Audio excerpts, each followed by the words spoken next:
students, subject English grammar, chapter 3, the sentence, book page number 54.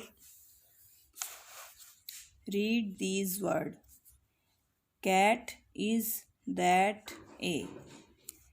Do this word make a sense?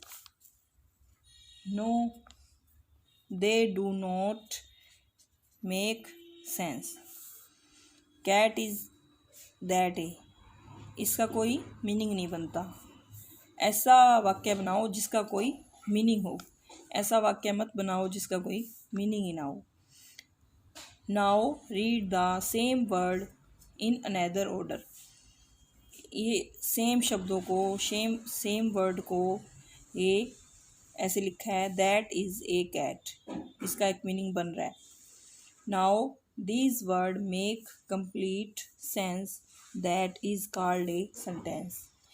ऐसे शब्द जिनका कोई अर्थ निकलता हो, कोई मीनिंग निकलता हो, कुछ समझ में आता हो, उसको सेंटेंस बोलते हैं. ये सेंटेंस की डेफिनेशन है. A sentence is a group of words that makes complete sense.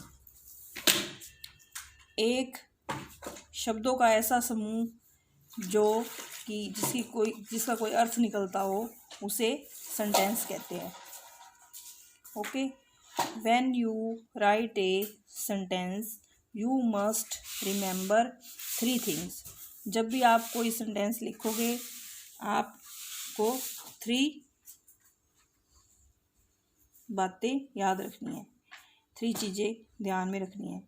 The words must be placed in their proper order to make complete sense. जो शब्द हैं वो सही ऑर्डर में हो, प्रॉपर, तो ही उनका कंप्लीट सेंटेंस बनेगा. The sentence must begin with a capital letter.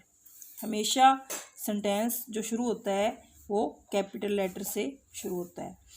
A full stop must be put at the end of the sentence. जब भी कोई सेंटेंस का एंड होता है तो वहाँ पे आपको फुल स्टॉप लगाना होता है.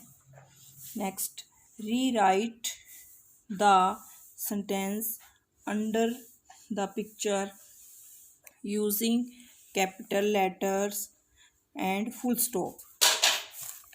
ये जो नीचे सेंटेंस दिए हुए हैं इनको आपने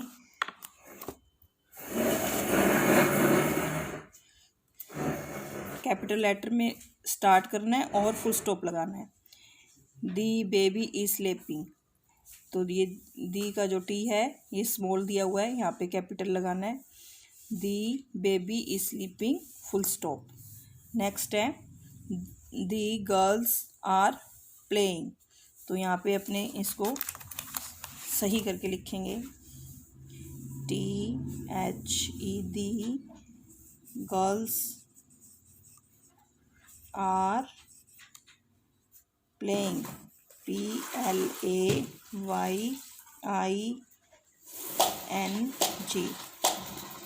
और यहाँ पे फुल स्टॉप लगा देंगे.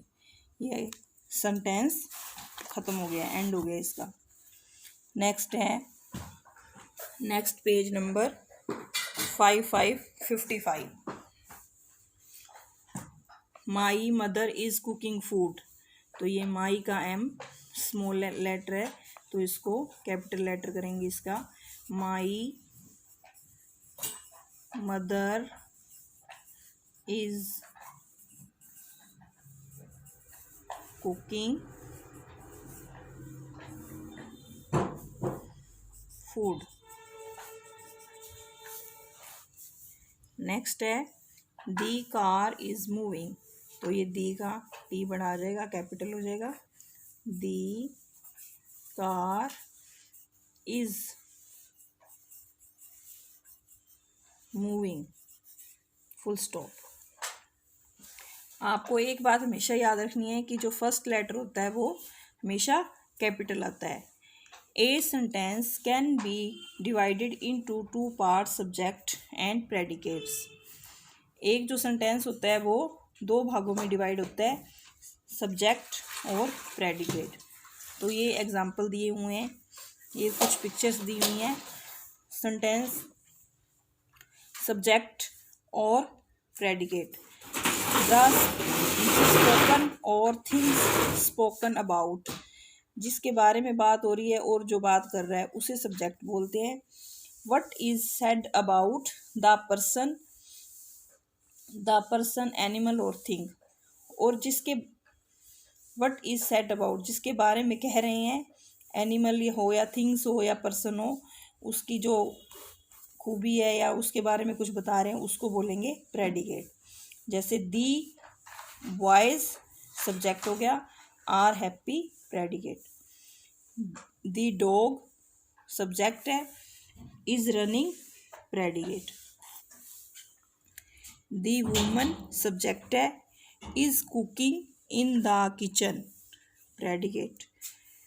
माई ब्रदर सब्जेक्ट है, is writing a letter predicate.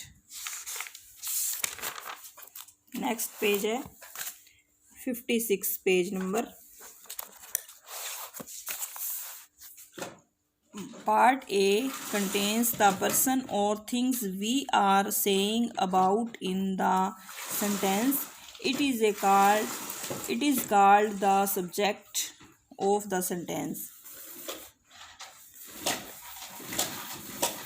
Contains the person or things, जिस पर्सन के बारे में बताया हुआ है उस पर्सन को सब्जेक्ट बोलेंगे। Part B, what we say about the subject, और जो सब्जेक्ट के बारे में बताएगा उसे प्रेडिकेट बोलेंगे। तो separate the following sentence into subject and predicate. ये पोर्शन आपको कॉपी में भी राइट करना है और डेफिनेशन भी आपको कॉपी में राइट करनी है।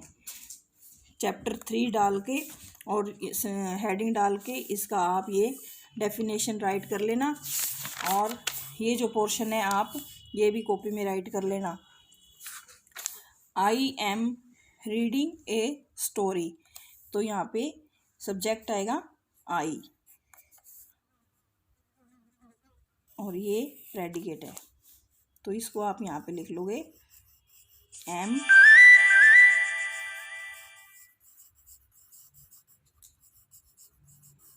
Reading a story.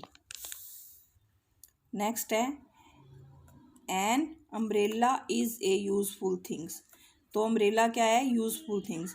Useful thing क्या है, अम्ब्रेला।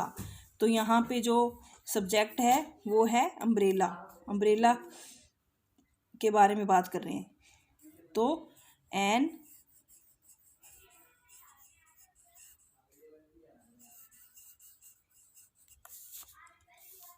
और इज ए यूजफुल थिंग, तो ये अम्ब्रेला के बारे में बताया हुआ है, तो ये प्रेडिकेट है, इज ए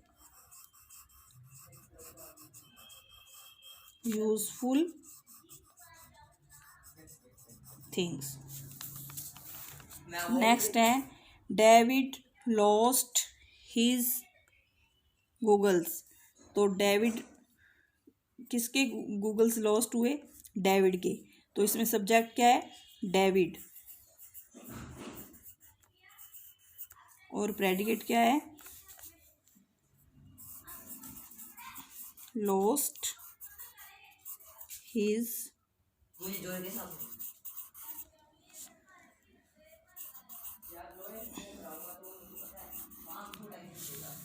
नेक्स्ट है 4 सोनम हैड ए सन, सोनम के पास एक लड़का है, तो इसमें सब्जेक्ट क्या हुआ, Sonam.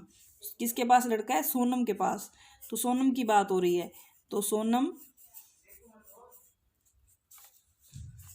Had a son. Next है she is a good girl, तो शी सब्जेक्ट है और is a good girl. C match the words in A with the right word in B first is done for you. ये दिए हुए हैं ए और B, इनको आपको मैच करना है। तो जो Ashok is a clever boy. Next है ग्रेप्स, ग्रेप्स को आप मैच करोगे grow on vines. An ant has 6 legs, the cow has 4 legs। आप इनको ऐसे मैच कर लेना। The moon is shining in the sky, the sun sets in the west, the boy are playing in the field. ये आपका 3rd lesson complete हो गया है। आप इसको कॉपी में ये राइट कर लेना, ये डेफिनेशन, और ये वाला पोर्शन आप कॉपी में राइट कर लेना और लर्न कर लेना। Thank you.